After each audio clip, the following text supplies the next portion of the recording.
Assista agora. Jornal Cidade Livre. Jornal Cidade Livre. Apoio Cultural. Itapê Pneus, desde 1948, servindo você.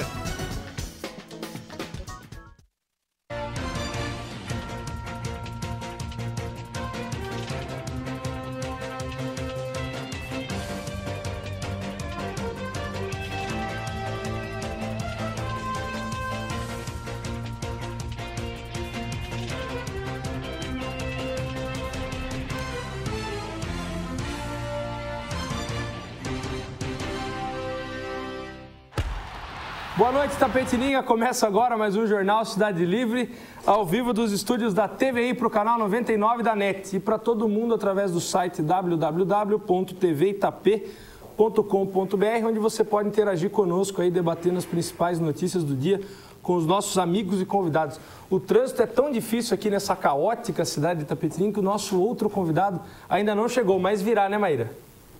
Virá, Deus queira que ele virá. Mas enquanto isso está aqui o meu amigo Fernando, seja bem-vindo, Fernando. Se ele não vier, a gente fica falando assuntos comunistas aqui por Itapetiningana e tá bom. Seja bem-vindo.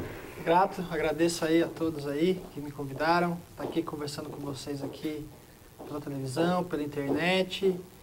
E é feliz estar aqui discutindo as questões do dia, que são tão pertinentes, né? Temos que se atualizar constantemente. Um bom espaço para a gente poder estar fazendo esse... Maravilha. Contextualização aí. Maravilha. Esse é o nosso primeiro convidado, o segundo ainda está por vir. Como é de costume nosso aqui debater as notícias de Itapetininga aqui do jornal. Jornal Correio de Itapetininga nas bancas, falando obviamente do frio aterrorizante que nos pegou de surpresa aí na semana passada.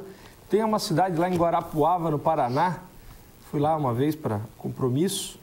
Olhei uma foto da cidade pelo Facebook, parecia Londres. Nunca imaginei que uma cidade tão próxima, não é longe, Guarapuava é 8 horas daqui de Itapetininga, nevando. Falaram que a Piaí também nevou um pouco. Estava frio semana passada, Fernando? Demais, né? A gente percebeu que a queda da temperatura foi brusca, tendo em vista que se deu um frio do qual se tinha vivido isso há 40 anos atrás. Né? Mas a intensidade do frio foi tão grande que foi uma onda que se deu histórica, né? Que há 40 anos não causava neve em mais de 20 cidades aí do interior, né? E o aquecimento global? Você acredita no aquecimento global? Não, é uma questão. Eu já tive avaliando essa temática aí, e envolvem as questões da capacidade de mensuração da ciência, né? Quanto que a capacidade de análise, previsão e previsão de dados, né? Tipo assim, como é que vamos analisar toda a água que evapora dos oceanos e que cai sobre os continentes? Como é que isso vai se dar, as misturas, né, que os seres humanos estão causando na atmosfera, mensurar as quantidades de gases com que já está existindo aí. São cálculos realmente difíceis de serem feitos pelos próprios matemáticos, né? Então, porque é difícil você falar em aqui. Há uma questão, né, ambientalista, né, da ecologia que tem essa discussão como uma das formas que o ser humano tem de acentuar as transformações do planeta, né? Difícil você falar em... Mas isso aí já é, tipo assim, a transformação que acontece dentro da atmosfera já acontece há bilhões de anos, né? Então outra coisa, como as pessoas falam, nunca esteve tão quente como nos últimos 50 anos, mas a temperatura da Terra ela é cíclica. Ela pode estar mais quente agora, mais frio depois de um tempo, mais quente, mais frio, mais quente, mais frio. É meio ilógico achar que o ser humano pode interferir no clima global, não no clima de cada região. Então, é ilógico pensar isso. Há estudos, né, que envolvem essa questão do derretimento das calotas e tudo mais, e também os períodos glaciais, né, que se passaram, né, por todo o planeta. E aí a gente percebe que as glaciações, elas ocorrem de tempo em tempo, e isso está registrado nos estudos que eles fazem, nas perfurações que eles fazem sobre o manto da Antártica, sobre as rochas, né, das montanhas, está tudo isso registrado, né? E diante disso, imagina-se que diante de tempos em tempos ocorrem essas ondas de frio intensa e que, por sua vez, pega de surpresa, né? Mas, por exemplo, você não acha que o aquecimento global serve para beneficiar uma pequena minoria que vai lucrar com essas questões? Que pense, quem está assistindo na televisão sabe, há 30 anos atrás, o gás da geladeira é totalmente diferente do gás utilizado atualmente.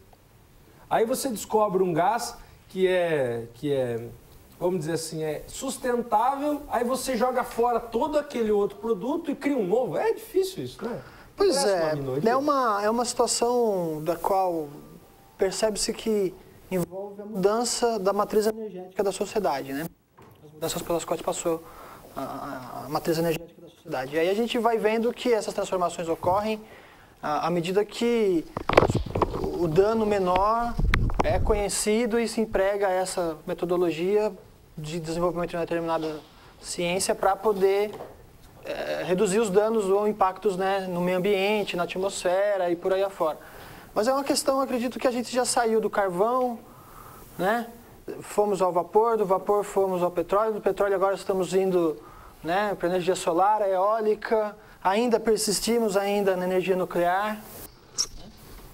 Deixa eu apresentar agora. E Seja aí, bem-vindo, por aí meu afora, amigo. né? Boa tarde. Tudo bem? Vai, o trânsito de Itapetininga tá? Tá difícil, tinha um caminhão travando a rua ali, eu não Qual conseguia rua? passar. Qual rua? Essa aqui da padaria, acho que é o Dr. Coutinho, da avenida aqui da padaria, ele estava atravessado ali, não conseguia fazer a conversão e atrapalhou um pouco o trânsito. O trânsito de Itapetininga está atrapalhando, inclusive, os nossos amigos convidados aqui do jornal. Seja bem-vindo, tudo bem? Muito obrigado, obrigado mais uma vez pelo convite, é um prazer muito grande estar aqui com vocês. Ele está falando do frio aqui de Itapetininga e perguntei para o Fernando enquanto você não chegava, você acreditava no aquecimento global? Você acredita?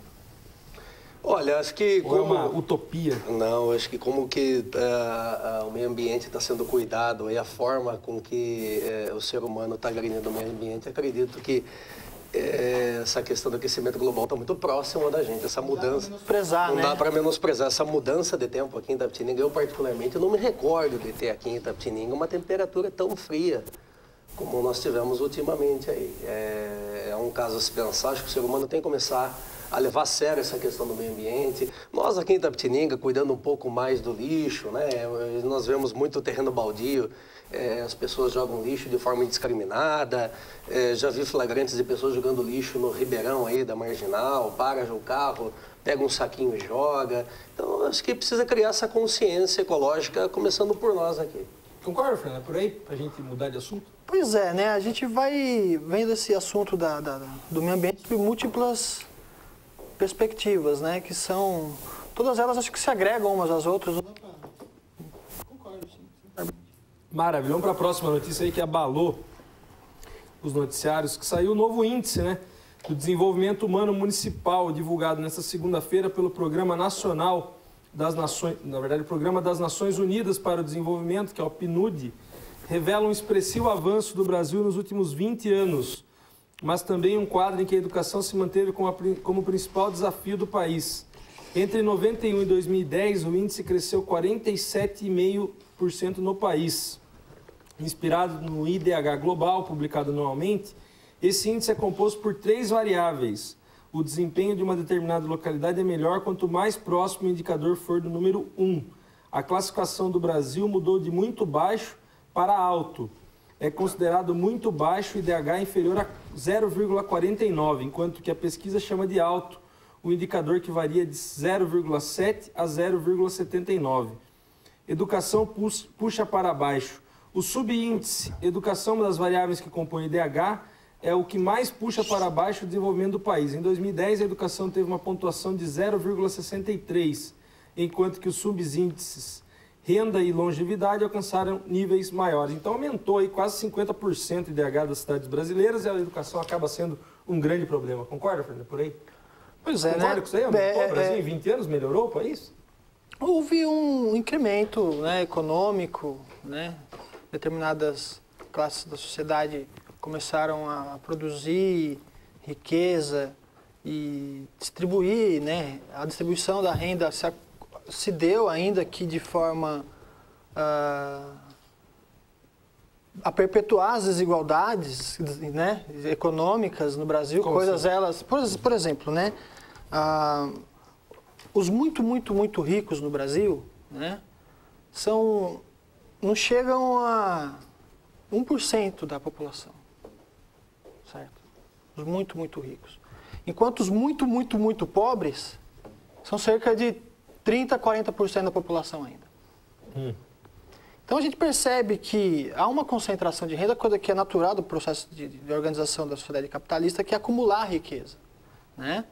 E fazer a própria questão do lucro, né? Do ganho das atividades que vão sendo realizadas no decorrer da distribuição dos produtos na cadeia produtiva e no consumo. Isso tudo por si só envolve relações, por exemplo, houve aumento dos recursos gastos pela população. A população hoje em dia tem dinheiro. Só que o preço dos alimentos também aumentou, né? Exponencialmente. O preço dos combustíveis aumentaram, os preços dos transportes aumentaram, os preços dos remédios aumentaram.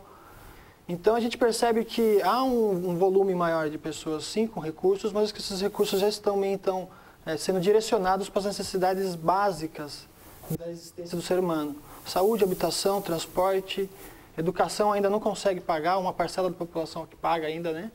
E que, por sua vez, gera uma classe que vai desenvolver os processos mais dinâmicos dos recursos da sociedade, né? Que a gente sabe que quanto mais o número de anos que uma pessoa tem de estudo, maior a probabilidade dela ter um salário maior. Aquela questão, o cara tem ensino superior, o salário dele é de X para cima. Se ele não tem ensino superior, não passa de X. A não ser que ele desenvolva uma atividade de comércio e tal, que aí... Você é contra o Bolsa Família? Você acha que ajudou? Olha, não sou contra, tendo em vista que o recurso dado a essas famílias serviram para poder tirar uma porção delas da miséria extrema. Assim, eles não tinham nem alimento para comprar. Passaram a ter. Agora, conjuntamente com o Bolsa Família, que é um programa até interessante, tem que acontecer os projetos de formação dessas pessoas que recebem o Bolsa Família, formação educacional, formação técnica, formação de educações adequadas para poder torná-los pessoas que deixam de receber um recurso do governo para passar a contribuir, né? Como a gente contribui com os impostos, como né? A população inteira contribui com impostos. E por sua vez... Esses 20 anos aí de melhora do IDH, que quase 50% de melhora no Brasil, e tem muito a ver com o Bolsa Família ou não? Acredito que não. Eu em relação ao Bolsa Família, só tenho uma colocação. Eu, particularmente, sou contra o assistencialismo indiscriminado.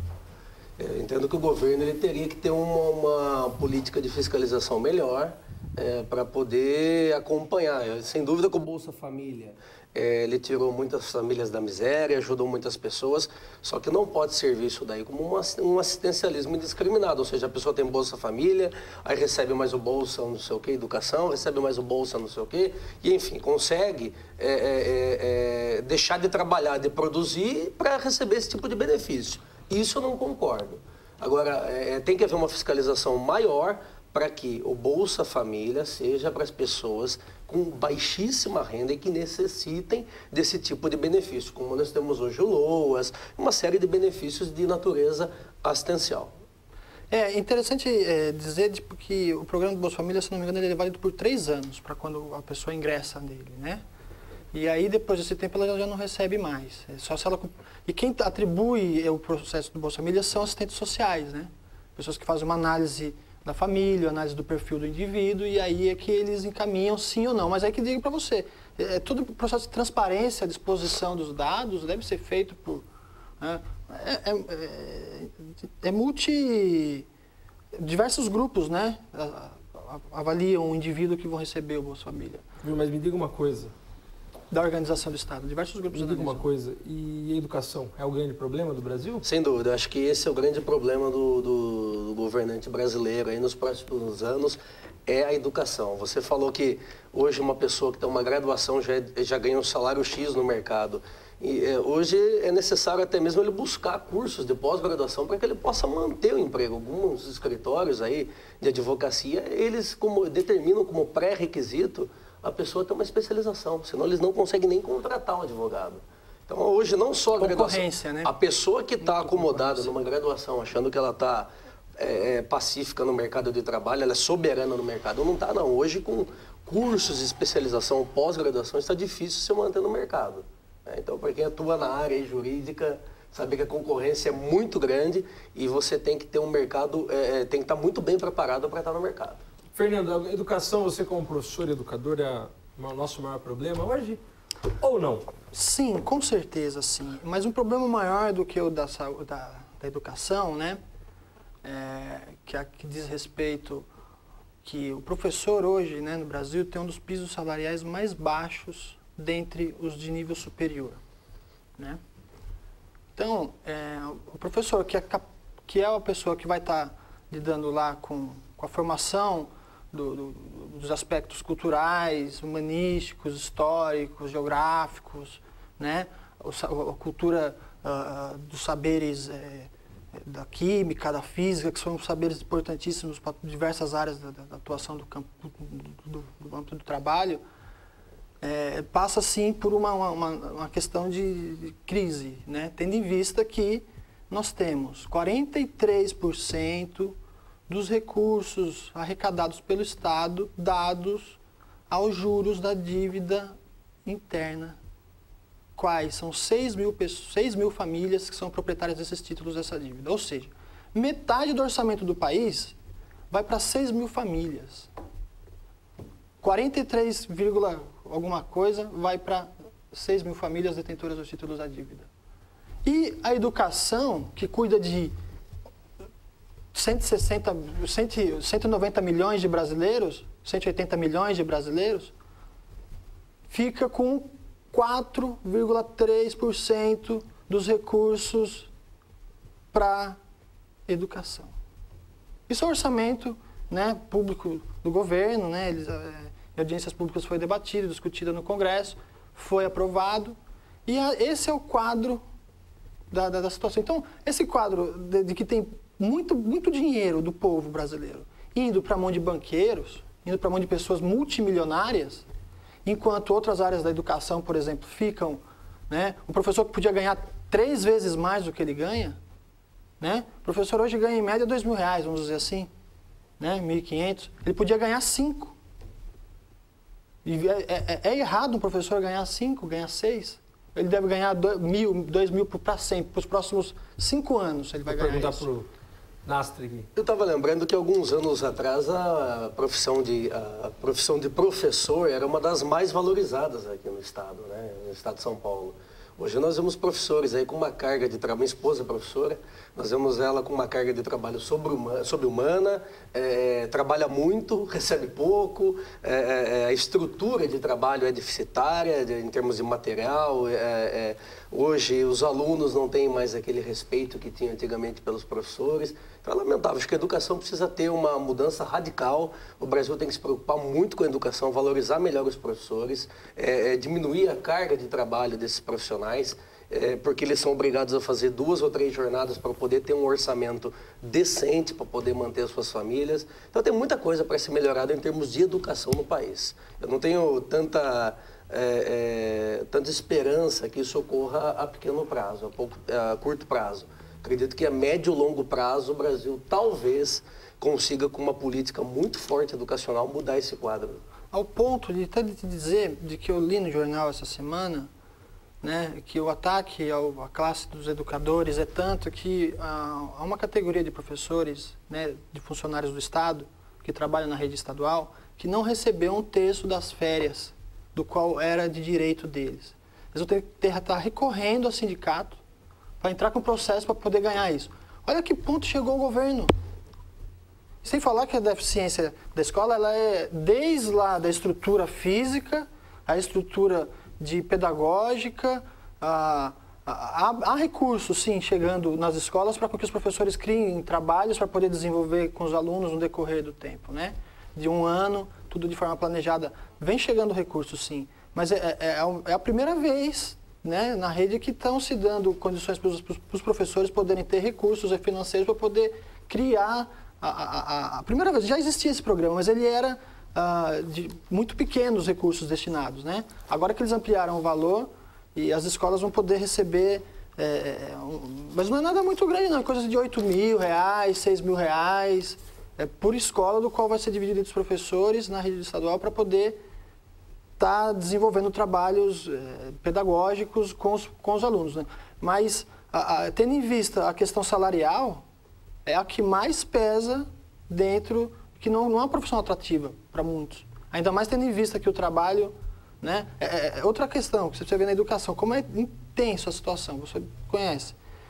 Houve, em 2011, uma chamada para o concurso para 34.000 professores.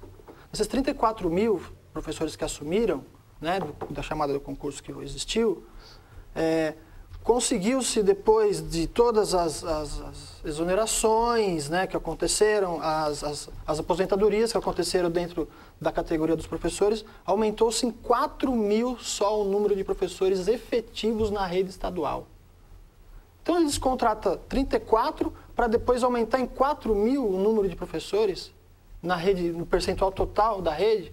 Você vê como é difícil as pessoas permanecerem dentro da educação, tendo em vista que a reposição mesmo de professores na rede está deficiente. E você leva isso aqui ao baixo salário? As coisas, por exemplo, a educação. De trabalho? Tipo assim, pelo menos, olha, ser professor é uma característica da qual o indivíduo desenvolve no decorrer da vida. Mas até que ele domine essas condições, ele sofre danos psicológicos no decorrer desse caminho. Tem muito professor afastado, né? E diante disso, é uma carreira difícil, né? Diante das condições de trabalho em sala de aula, devido à educação, né, do professor, a educação do professor com o aluno, do aluno com o professor, né, que é uma mão sensível a todo tempo, mas que, por sua vez, algumas vezes na escola pública, tem-se o problema da violência, né? Sim. Né? Da violência moral, da violência psicológica, da violência simbólica, da violência física, né? Em bens de professores, né? E, por sua vez, o Estado, algumas vezes, retira, né, percentuais do salário, né, dos professores, não renova contrato, né? Enfim. Isso acaba desmotivando qualquer um a entrar na carreira pública. Tem a quarentena, olha só o absurdo aqui no deixa de pagar Paulo. um terço, vai entrar com ação judicial, entra para o precatório, demora anos para receber. Vale a pena. A quarentena. Vale a pena. Você vai sujeitar um concurso público para isso? Não. Vamos mudar de assunto. Sem dúvida. Mas só para complementar, tá. A questão do professor que vai... Antes existia uma quarentena, o professor teria que ficar cerca de 6 meses sem dar aula. Um pouco mais que isso. Um pouco menos. Eram 4 meses. Era duzentena. Era 6 meses que ele tinha que ficar sem dar aula. Então, como é que ele ia constituir a sua renda, né, financiar seu carro, sua casa, sendo que a cada 1 ano de trabalho tem que ficar 6 parados. O contrato dele vai ser rompido e não vai ser renovado. Agora houve uma alteração devido a grandes pressões realizadas sobre o governo, mas o governo estava fazendo isso com os professores. Então você percebe que eu desconfio da política do PSD para a educação. A categoria O, né? No caso. Isso. Vamos lá. Cena do crime não foi preservada, diz perito do caso Carandiru. No primeiro dia de julgamento da segunda fase do episódio conhecido como Massacre do Carandiru, segunda fase porque o primeiro julgamento já foi e condenou alguns policiais. O perito criminal Oswaldo Negrini disse que as cenas do crime foram alteradas antes da realização da perícia. Ele é a primeira testemunha de acusação a ser ouvida no júri desta segunda-feira. As celas foram limpas antes de realizarmos a perícia, afirmou Negrini diante dos jurados. Segundo o perito criminal, não foi possível fazer o trabalho no dia dos fatos por falta de luz e pela total ausência de higiene nas celas do segundo andar do Carandiru, onde foi registrada a maior parte das mortes, no caso. Quando entrei, os corpos estavam lá, mas as evidências que eu tenho são os buracos de bala nas paredes. Nastri, essa questão aqui do Carandiru tem que condenar os policiais, falta prova, o que você acha disso tudo? Olha, tem um jargão aí forense que justiça tardia é injustiça, né? A demora na apreciação judicial desse processo é lamentável. anos e anos esse processo. Agora nós tivemos uma condenação, estamos na segunda fase desse processo. É óbvio que vai haver deficiências por falta de prova, testemunhas que já morreram, não estão sendo localizadas. Agora, tem os policiais que exorbitaram no seu poder de polícia, têm que ser punidos. Se mataram de forma indiscriminada, como foi relatado pela imprensa, têm que ser punidos. Isso é inadmissível num Estado democrático de direito, essa violência de forma exacerbada pela polícia, de entrar e atirar em pessoas que estão completamente indefesas. Se for isso, eu não conheço o processo, eu não tenho acesso aos autos, mas pelo que a gente acompanha pela imprensa ao longo dos anos, o que aconteceu foi isso, que os policiais entraram, mataram de forma indiscriminada, e agora o fato de não ter provas na época é um negócio que é lamentável, é coisa que tem que ser apurada no momento oportuno, naquele momento. Não foi, hoje nunca vai conseguir levantar a prova para poder condenar. Isso é Brasil, né? Mas você acha que, na verdade, o governador aqui, o comandante da PM na época não sei se era da PM ou se era do batalhão responsável que morreu, ele era comandante da PM? Acho que era comandante da PM, salvo engano. Foi condenado a 500 e muitos anos aí. Pela morreu, ordem, depois né? não chegou a cumprir. Pela ordem, né, que ele tinha dado. Mas e o governador? O Fleury, pelo que eu... Foi testemunha, né? Pelo que eu acompanhei, o Fleury ele não foi rolado aí no processo, porque, segundo as versões, é que ele não deu essa ordem. Ele não estava em São Paulo no momento, em quem deu a ordem foi o secretário de Justiça, juntamente com esse capitão que agora não me recordo. Coronel Biratão, de bigode lá. Esse que morreu depois. Foi ele que deu a ordem de entrar. Por isso que o Fleury acabou se esquivando de eventual condenação aí nesse processo. Agora, os responsáveis pelos crimes, pelo excesso, têm que ser punidos. Eles estavam lá para cumprir uma pena, bem ou mal, é o sistema penitenciário brasileiro, é deficiente, tem uma série de problemas, enfim. Isso é outra história. Eles estavam lá para cumprir uma pena, eles foram condenados, eles foram processados, foram julgados, foram condenados, estavam presos para cumprir uma pena. O fato de ter rebelião não justifica as mortes de forma indiscriminada. Portanto, quem praticou tais atos tem que ser punido. Vou perguntar para o Fernando, depois eu replico para você. Direitos humanos só defendem o interesse dos presos? Não. Não pelo fato de os direitos humanos comporem um conjunto, né? As pessoas gostam de compõem um conjunto de direitos que não são só o respeito à dignidade física, da integridade, a dignidade física do cidadão, né? É direito a reivindicar, direito a protestar, direito a se manifestar, direito à livre iniciativa de pensamento, direito, né? Então isso não. E eu percebo que esse caso é um caso notório, né? Mais um caso notório dentro do judiciário, que me submete à análise profunda da necessidade de uma reforma nos códigos de processo penal no Brasil. Só assim, só que se os legisladores desse país não fizerem isso vai ser uma vergonha dita em muitos países do mundo e os brasileiros vão ser tirados de frouxo. Que não foram capazes de punir nem o governador, nem né? Que eles sim, quem estavam envolvidos, quem estavam a responsabilidade, deviam ter sido punidos também. Certamente, mas como muitas vezes os poderes nesse Brasil não são independentes, né? E aí você percebe que há uma influência forte aí, né, de interesses que não são os republicanos, né? De justiça e tal, supõe-se esses casos absurdos aí, né? De 20 anos depois eles querem julgar o caso. Continuam, né, que de justiça tardia a justiça injusta. Injustiça. E sem falar outra questão, de que as mudanças aconteceram depois desse massacre, né? Não existiam pelotões de tomada de penitenciária, né? Os militares, eles criaram uma determinada capacidade de resposta mais inteligente do que a bala. Que é matar todo mundo. Que é matar todo mundo, né? Eles perceberam, os oficiais perceberam que não era mais... Também tem gente respondendo até hoje por causa disso, né? Se não mudassem a visão. Então, eles mudaram essa perspectiva. Só que agora, algumas vezes, a morte não se dá mais lá dentro da cadeia, se dá fora. Por 1000 motivos que a gente pode pensar aqui. Na periferia. Na periferia, onde que as mortes no Brasil são mais altas até do que no Afeganistão, Iraque e por aí afora. Bom, eu atuei em 2006 pela Secretaria de Administração Penitenciária e eu não atuo mais nessa área, então estou um pouco enferrujado em relação ao Código do Processo Penal, Direito Penal. Mas uma coisa que eu me lembro muito bem na época que me chamava a atenção é o que tem que haver reforma na Lei das Execuções Penais.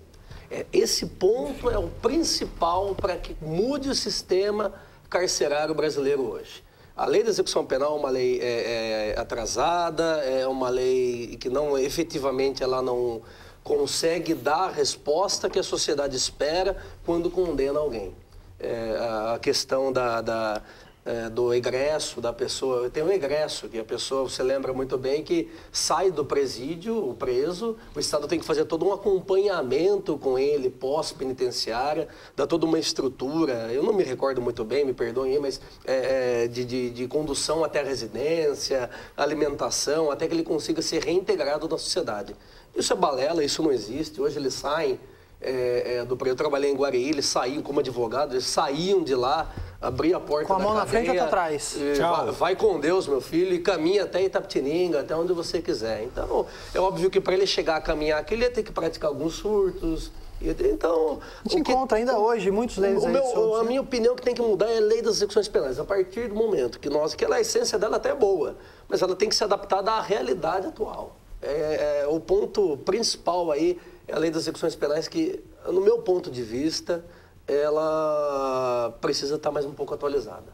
Maravilha. Vamos para os nossos apoiadores culturais. Daqui a pouco a gente volta com o Jornal Cidade Livre. Até já.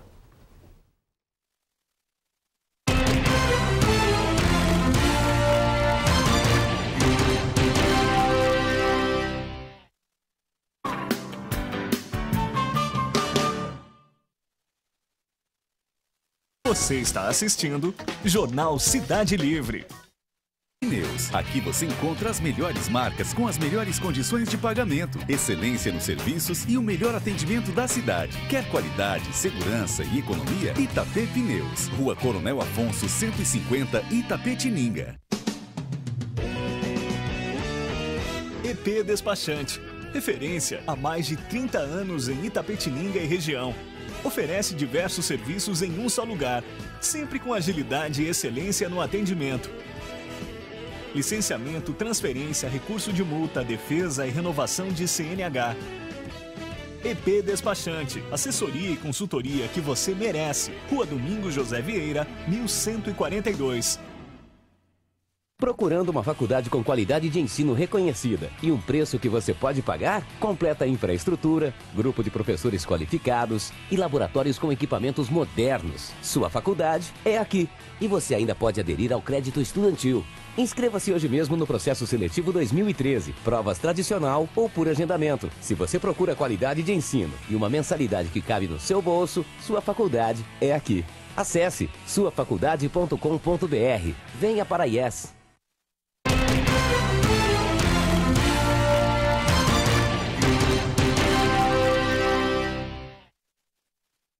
Voltamos em Itapetininga com o Jornal Cidade Livre. Hoje aqui com os meus dois amigos. É Emílio Nastre Neto? Emílio Nastre Neto. Ah, Emílio Nastre Neto. Sabia que era por aí. E o Fernandão, nosso amigo professor. E o Emílio Nastre Neto, aqui o advogado. Do que chamou você? De Emílio, de Nastre? Dos três. Me chamam de Emílio, de Nastre e de Neto.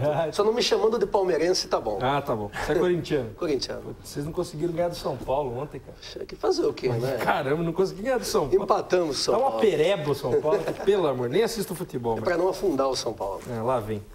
Correio de Itapetininga nas bancas aqui de sexta-feira, esse jornal aqui bonito, que está faltando a propaganda do Jornal Cidade Livre nele, porque a quantidade que a gente fala desse jornal aqui no programa não é brincadeira.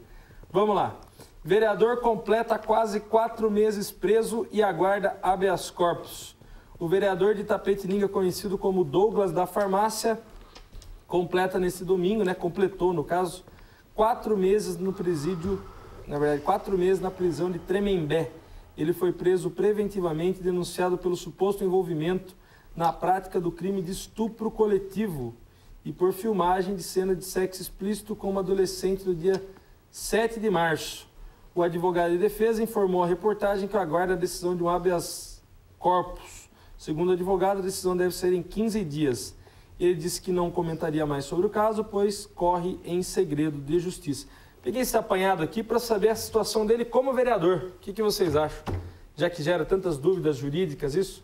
Fernando, deve voltar? Se ele sair aqui, se for concedida a ordem de soltura para ele, deve voltar a assumir o cargo como vereador? Não deve? Qual a sua posição sobre isso? Bom, é um estado complicado o qual ele se coloca, né? O qual ele se encontra. Mas se a lei há de ser cumprida para ele também, né? Se ele foi condenado por X anos, a progressão não deve acontecer. Não foi condenado ainda, está preventivamente. Não foi condenado, está preventivamente, mas se eu configurar o fato, for julgado e avaliado, eu acredito que é um erro soltar esse cidadão, porque ele é um risco para a sociedade. É um risco. Como vereador também... Você acha que também, ele tem que voltar a ser vereador ou não? Também não. Já se desmoralizou publicamente, né? Arranhou a imagem dele ao ponto de que jamais voltará a ser como antes e ninguém mais confiará nele. Pelo que ele é capaz de fazer ou fez. Tá certo, tem que acreditar na ressocialização dele. Mas não tem que esperar. Mas até o caso, né? Não tem que esperar o processo terminar e só assim saber se ele vai perder o mandato ou não? E outra coisa, né? Desde que se prove ao contrário? Exato, né? Há a possibilidade da alegação desse recurso. Mas foi filmado, né? Foi filmado. Mas pelo não que, ele, né? Mas não pelo ele. que eu vi do caso, ele está envolvido em relação a não a participação efetiva no estupro, mas ele auxiliou, parece que alugando uma chácara, comprando talvez bebidas, eu não lembro, não me recordo especificamente do caso, mas parece que seria isso. Ele não foi pego praticando a conjunção carnal, ele só auxiliou para a prática do estupro. Pelo que eu vi, o caso foi isso. Viu, mas me diga, tem que voltar a ser vereador ou não? Tem que aguardar? Aguardo transjulgado. Só assim? Ficha limpa então, para ele. Se ele sair a preventiva, volta... Sob processo, ficha limpa. Não pode. Está sob processo, tem que ser... Volta a ser vereador normal. Bom, é o que a legislação pede, né? Mas eu sou contrário. Não é. Depende do ponto de vista, não é? Enfim, cabe a análise do juiz, né? Mas eu percebo que se o indivíduo está sendo indiciado, até que eles provem culpado, ele tem direito à defesa. Agora que ele prova a defesa publicamente, né? Tem aí uma campanha aí de tirar o nome dele dessa situação, né? Tanto que o cara ficou preso, né? Está preso ainda. Está preso ainda, né? Fica vendo, né? Vai voltar. A dimensão do caso não foi... Agora, começo de agosto, vai voltar aí a sessão da Câmara. Se o habeas corpus dele for julgado e soltar, ele volta a ser vereador? Vai depender também lá dos... já expulsou ele, né? Bom, vai lá vendo. Os vereadores lá da Câmara Municipal, o presidente da Câmara Municipal tem que avaliar as questões legais disso para poder estar respondendo, né? É uma bucha. Emílio Nastri Neto. Vou chamar você com os 3 nomes, porque já que cada um... Qual você quiser. E aí, e essa questão aqui? O estupro é um crime que causa nojo social, é um crime nojento e causa grande repulsa social. A palavra seria repulsa social. Se ele, com a sentença penal condenatória transitada em julgado, ou seja, com uma condenação em que ele for condenado pela prática do estupro, eu acredito que não há meios. Primeiro ele vai cumprir a pena, né? Então não tem como ele voltar a ser vereador. Agora, caso ele seja absolvido, nós paramos por uma outra situação. Talvez a sociedade, talvez para ele seja nocivo o reingresso dele na Câmara Municipal, porque talvez a sociedade perca esse senso de respeitabilidade que teria como vereador, né? E isso talvez seja um fator muito negativo para ele. Apesar da absolvição, por qualquer motivo, ausência de provas, qualquer coisa que o 386 do CPP lá determine, acredito que o fato dele voltar para a Câmara Municipal talvez seja ele sofra essa repulsa social ainda dos colegas, talvez, de trabalho, ou da própria sociedade que está ali. Ele vai perder esse senso de respeitabilidade dos demais colegas de trabalho. Por isso que eu acredito que, para ele preservar a própria imagem dele, ele deveria, talvez, até acabar se afastando e não voltando ao cargo de vereador. Isso é uma opinião pessoal minha. Mas, por exemplo, se ele não voltar, não vai ficar na cara que ele está culpado, não está com medo? Se nós temos uma sentença penal absolvendo ele... Você vai demorar aí... anos. Mas vamos imaginar que nós temos uma sentença em que ele seja absolvido. Ou saia pelo habeas corpus. Eu não acredito que seja o melhor remédio ele voltar à Câmara Municipal, porque ele vai estar exposto a uma série de situações talvez colegas ou alguém que tem alguma coisa contra, ele vai acabar soltando, inevitavelmente, uma coisinha desse tipo aí ligado, de uma forma indireta, ligado a esse fato. E vai gerar um mal-estar. Ele provavelmente, ele perdeu esse senso de respeitabilidade social, não só dos colegas, talvez, mas como de toda a população. É um crime muito grave, nós estamos falando do estupro. E parece que a menina era menor de idade ainda, era uma menor. Não quer dizer que... É uma repulsa social muito grande. O fato dele voltar, ele ser uma pessoa pública, isso vai acabar criando uma série de transtornos, no meu ponto de vista, a imagem da Câmara Municipal e a dele. E a situação de estar sem partido também agora, né? Acredito que nenhum partido vai querer aceitar ele. Difícil. Como é que ele vai manter essa sustentação como vereador no decorrer do pleito? Só vai perder o mandato com o processo administrativo da Câmara. Sim. Dessa forma, só com o processo criminal, não é possível.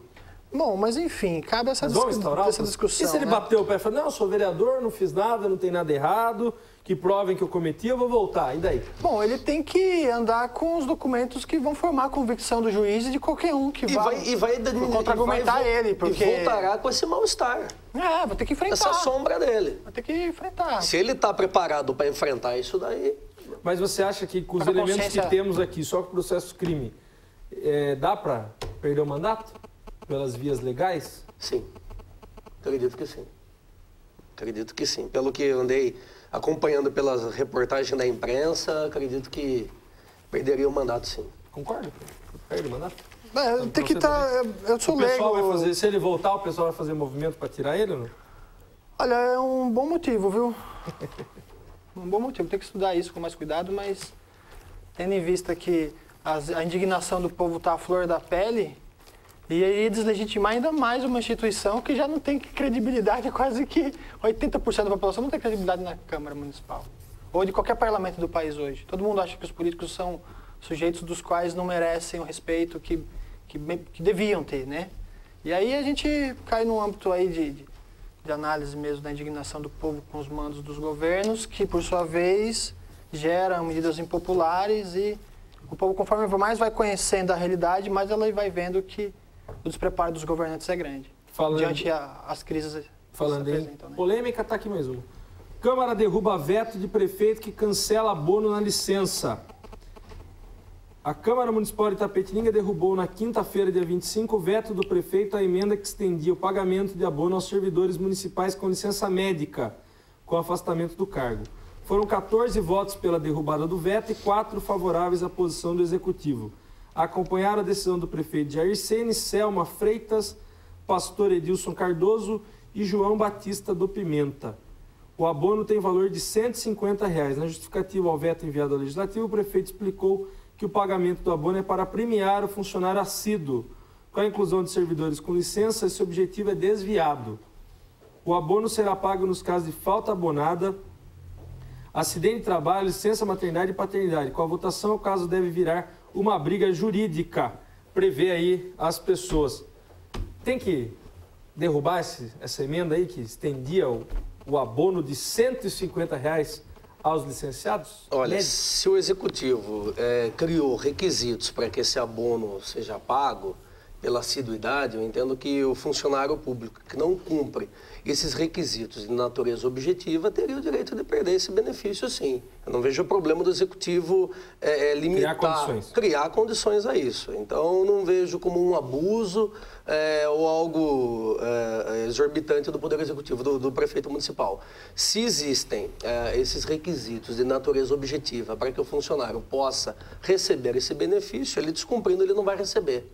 Não vejo problema em relação a isso. E aí, derrubada do veto, você acha que vai... O grande problema é o seguinte, dizem que houve... que a vereadora emendou, né, estendendo esse benefício para quem é licenciado de saúde, diz que essa emenda cria ônus ao projeto e a vereadora não pode criar ônus ao Executivo. Você acha que vai ter algum problema jurídico nisso? Acredito que embate jurídico vai haver, né? Isso é inevitável, né? Eu coloco em questão até, né, a capacidade na imposição do Poder Legislativo sobre o Executivo, que é uma disputa mais ou menos sobre essa perspectiva que se dá, né? E também eu acredito que, bom, na minha perspectiva, devia ser dado a todos, apesar de ser uma medida momentânea, independente das condições, porque todos ali são merecedores dos recursos, né? essa é a minha perspectiva de análise da ação, que o governo devia, sim, a prefeitura devia conceder a todos os integrantes do seu quadro de funcionários, tendo em vista que todos eles vêm ali desenvolver ações importantes para o município. Senão, naquele momento, no momento posterior, se ele está de licença, ele vai ter que depois se sentir agradável. Isso gera também um descontento entre os próprios funcionários. Você recebeu, eu não recebi, por que isso aconteceu? Né? Se for os critérios objetivos e tudo mais, cria essa contenda dentro da casa, né, do executivo. E aí cada um, vamos ver, por que você está recebendo, por que eu não estou...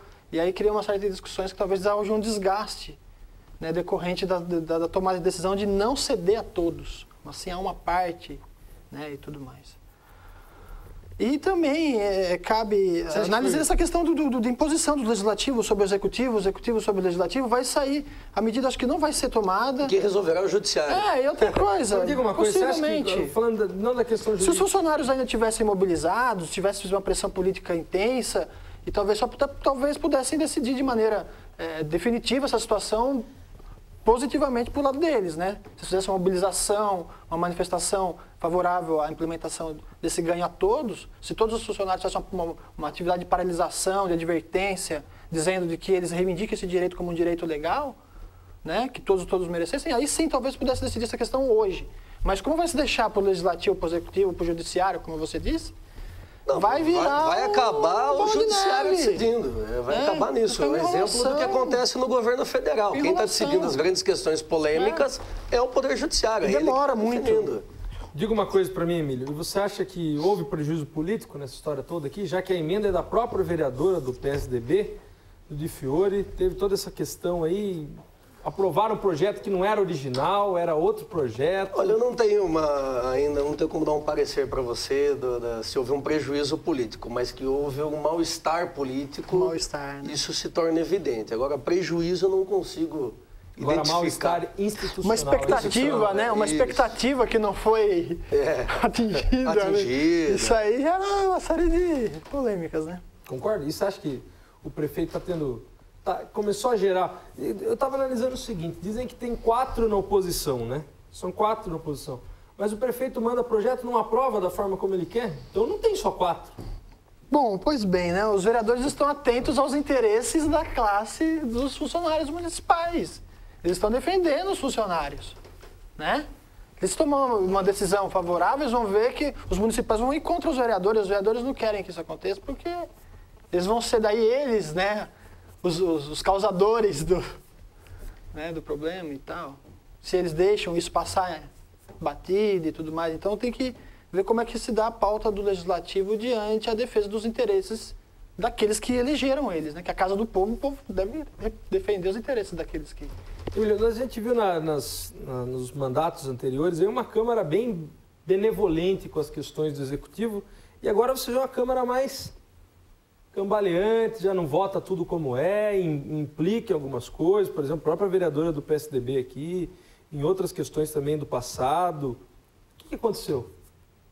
Mudou alguma coisa? Eu acredito que a população ela está um pouco mais atuante, ela está indo à Câmara Municipal, ela está buscando acompanhar, está cobrando dos vereadores que ela elegeu, ela está exercendo o seu poder de fiscalização, seu poder político, seu poder de voto, e isso acaba criando esse amadurecimento político, digamos assim, que acaba refletindo até na Câmara Municipal.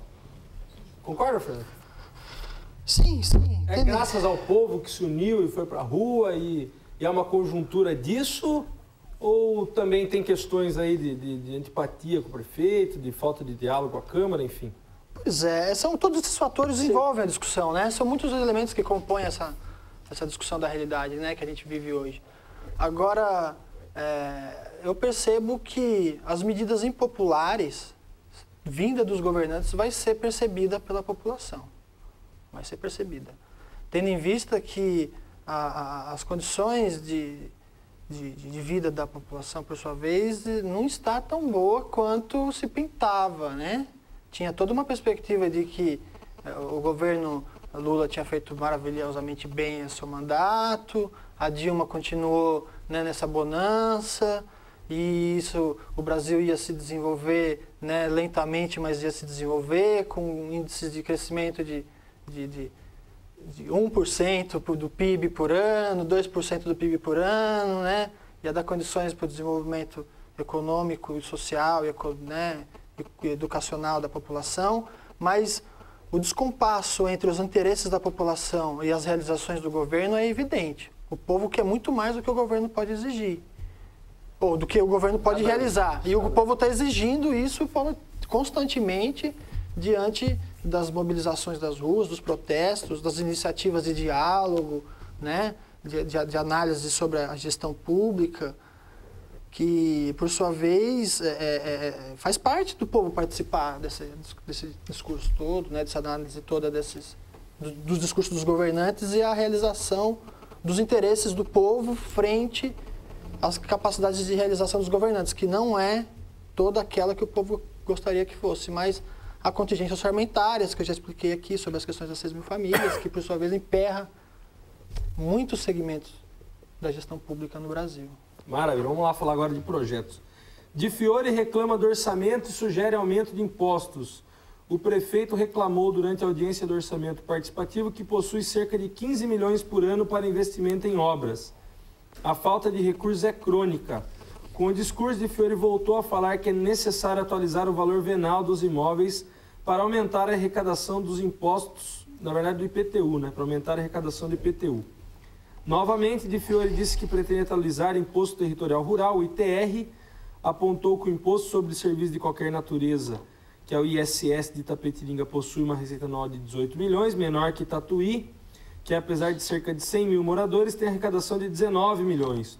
O consumidor precisa pedir nota fiscal. Então, provavelmente vem aumento de ISS, vem aumento de IPTU, e eu queria perguntar para o Emílio como ele vai fazer para aumentar o ITR, já que é um imposto federal. Bom, primeiro eu sou contra qualquer tipo de aumento de imposto. Eu acho que nós já pagamos um absurdo de imposto nesse país. Eu não vejo em contrapartida, tanto do governo federal, estadual e municipal, a aplicação desses recursos na sociedade. Particularmente, eu não consigo enxergar e ver onde estão aplicando. Acredito que o nosso prefeito municipal ele tem que buscar esse aumento de imposto, subsídio junto ao governo federal, governo estadual, que é do próprio partido dele, e não onerar ainda mais a população com uma carga tributária que já é exorbitante. Então, sou contra esse tipo de aumento de imposto, qualquer aumento de imposto. É um verdadeiro absurdo falar hoje em aumento de imposto no nosso município. Até porque nós não temos uma saúde adequada, as ruas continuam esburacadas, a segurança é deficitária, lixos na cidade, a questão de iluminação pública é precária. Então não vejo por que aumentar imposto se, em contrapartida, o próprio executivo não está gastando esse dinheiro onde deveria. Fernando, e essa questão aí? Então... Desculpa, só, dá para aumentar o ITR? Não, não dá para aumentar o ITR. Essa situação aí do imposto, concordo com a ideia, a posição dele, que não deve haver aumento. O que deve haver é um aumento sobre os impostos dos mais ricos da população, sobre a taxa aos milionários desse país. Taxem eles, não o povo. Já é comprovado matematicamente, desses analistas aí econômicos dizem que a classe E, C e D, né, a classe A e B é a que paga menos impostos, a C, a D e a E é a que paga mais, certo? Então a carga tributária no Brasil é sempre uma discussão muito calorosa de diversos setores da sociedade que vão ser taxados, mas por que não taxa os mais ricos? E transfere essa taxa que são os mais ricos, eles têm tanto dinheiro que nenhuma vida inteira eles não vão gastar. Então, nesse sentido, taxe sim, mas taxe quem tem muito dinheiro para poder pagar. O Di Fiore disse aqui... Não para o povo, o povo não. Uma das suas reuniões do orçamento. O povo já está saturado, já não quer saber de nada. Em bairros de periferia, o IPTU, por exemplo, é R$90 e ali perto do Ouroville também é R$90. Você não acha que está errado? Faça uma análise aí, faça consultas populares, faça audiência pública, faça uma coisa que seja dialogada com a população, né? Mas que a população participe também, não vai deixar lá abandonado. e que também que tome-se medidas cabíveis dentro da realidade, porque essa questão do reajuste existe em muitos municípios, isso acontece, é fato, são medidas impopulares, só que eu percebo que, por que ao invés de ele fazer o aumento de imposto, por que ele não aumenta a fiscalização dos impostos municipais? Não se, né, investe mais na secretaria responsável pela coleta de impostos nos municípios. Públicos. Né? Corta a poluição. Enxuga. Eu acredito, fecha a torneira. mas já está complicado simples. já essa situação de tirar, né? Vai tirar da educação, vai tirar da assistência social, vai tirar... Da saúde. Da saúde, absurdo, não dá. Do lazer, da cultura. Né? Vai tirar dessas áreas, essas áreas já estão deficientes. Talvez se enxugar, fechar um pouquinho a torneira, diminuir o gasto público, talvez ele consiga equacionar essa questão. Bom, sem ser necessário o aumento da carga tributária no município. Eu não consigo visualizar um aumento, agora equacionar o IPTU, se isso realmente está acontecendo. Uma casa do Ouroville, que é o... Próximo ali é. Próximo, vamos dizer Ouroville, um bairro mais rico de Itapetininga. Você está pagando R$90 de IPTU e uma casa numa vila aí da periferia 90, então tem alguma coisa errada. Então tem que fazer essa equação. Essas adequações são necessária essa adequação. Agora, aumentar a carga tributária por aumentar a carga tributária, eu sou contra. Busque junto ao governo federal, busque junto ao governo estadual, que é do PSDB também, verbas para poder sanar esse problema. Emílio, você não acha que agora, na verdade é o seguinte, você vê a roda de discussão na cidade, é o seguinte, não dá o bônus para quem tem licença, mas deu aumento para o secretário. Quer aumentar o IPTU, mas deu aumento para os secretários. Você não acha que esse aumento do secretário é uma pedra no sapato até agora, porque tudo é os 87% de aumento do secretário? Como ele reverte isso? Bom, vai continuar sendo a grande sombra dele no resto da administração esse aumento dos secretários. Eu não sou contra, até porque minha essência é trabalhista, eu não sou contra aumento de pagamento para ninguém, muito menos para funcionários, para secretários, muito menos para funcionários da administração pública municipal, desde que comprovem que são merecedores desse tipo de benefício. Ou seja, vai aumentar o valor do salário dos secretários? Ótimo, então vamos cobrar, vamos exigir para que eles desempenhem essa função. É uma carga que o nosso prefeito municipal vai levar no resto da administração dele, esse aumento dos secretários aí. E isso ele não vai ter como escapar até o final da administração. Concorda, Fran? Por aí mesmo? Pois é. Você percebe que é uma sombra dele, esse aumento de 87%? Acho que se ele fosse hoje, ele teria pensado. Uma questão... Tanto problema assim. 87% para os secretários e 7% para os funcionários municipais. Isso aí foi com a simbologia do 7 ali, dentro das casas de um 7, 8, que não sai da cabeça das pessoas mesmo, né? Fica uma coisa... É uma medida impopular. E acredito que quando ele fez esse aumento, ele sabia que ele ia gerar esse tipo de situação. Sabia ou deveria saber que ia gerar esse tipo de situação. Desgaste, né? Você anda na rua, o povo fala, putz, tá com um buraco na frente da minha casa, mas 87% não, ele deu ao secretário. Porque outra coisa que é interessante ver, que os recursos estão entrando dentro do caixa da prefeitura. Ela está acumulando esses recursos. Para com que daqui 2 anos ela pegue e gaste um rio de dinheiro e fala, não, fiz um monte de coisa aqui para a cidade, então vocês votem em mim de novo. Não, mas você fez ótimo. Faça. Mas ainda bem que... Eu quero que faça. Ainda bem... Tape os buracos, ilumine a cidade. As pessoas estão observando... Dê segurança, melhore a saúde. Ótimo, mas, tipo vai segurar 2 anos o recurso? Segura, mas faça. Tome uma atitude, mas a gente não seja omisso. Eu percebo que a população está notando que essas características eleitoreiras de gasto de recursos econômicos são para poder manter determinadas garantias de determinados segmentos econômicos que financiam a campanha dos políticos e que depois vão poder obter recursos com licitação, e aí eles vão, a questão do financiamento privado de campanha, e isso vai garantindo com que determinados grupos vão se apropriando dos espaços públicos de poder, e que, por sua vez, essa questão, a gente não precisa esperar 2 anos para gastar, a gente tem necessidade de realidade hoje, tem que sanar hoje, mas por que vai guardar esse dinheiro no caixa? Se é essa política dele, tem que fazer gasto. Se é essa estratégia política, faça, mas toma uma atitude, não seja omisso. Não guarde o dinheiro, faça, tape os buracos, Itapetininga precisa de asfalto, precisa de saneamento básico, precisa de iluminação pública decente, segurança, saúde, educação, precisa de muita coisa. Se ele vai segurar 2 anos e vai fazer tudo isso nos 2 últimos anos de administração, ótimo, mas faça. Maravilha, esse é o nosso Jornal Cidade Livre de hoje. Queria agradecer a presença dos meus amigos. Valeu, Fernando, volte sempre. Estamos aqui, Passou rápido, 1 hora hoje. Grato, esse bom diálogo aqui, múltiplas perspectivas sobre os assuntos. E é importante ter esse diálogo aqui para a gente poder visualizar diferentes questões sobre os temas da atualidade. Obrigado, Fernando. Valeu, Emílio Nastri Neto. Obrigado. Foi um prazer muito grande estar compartilhando. E arrume o trânsito da cidade também. Trânsito. Prazer muito grande estar compartilhando com vocês essas discussões aí. E muito obrigado pelo convite. Estamos à disposição para uma nova rodada de diálogo aí. Obrigado, amigos. Esse é o nosso Jornal Cidade Livre de hoje. Fiquem com Deus. Amanhã a gente está de volta. A reprise desse programa amanhã também às 10h30 da manhã. Fiquem com Deus e até lá.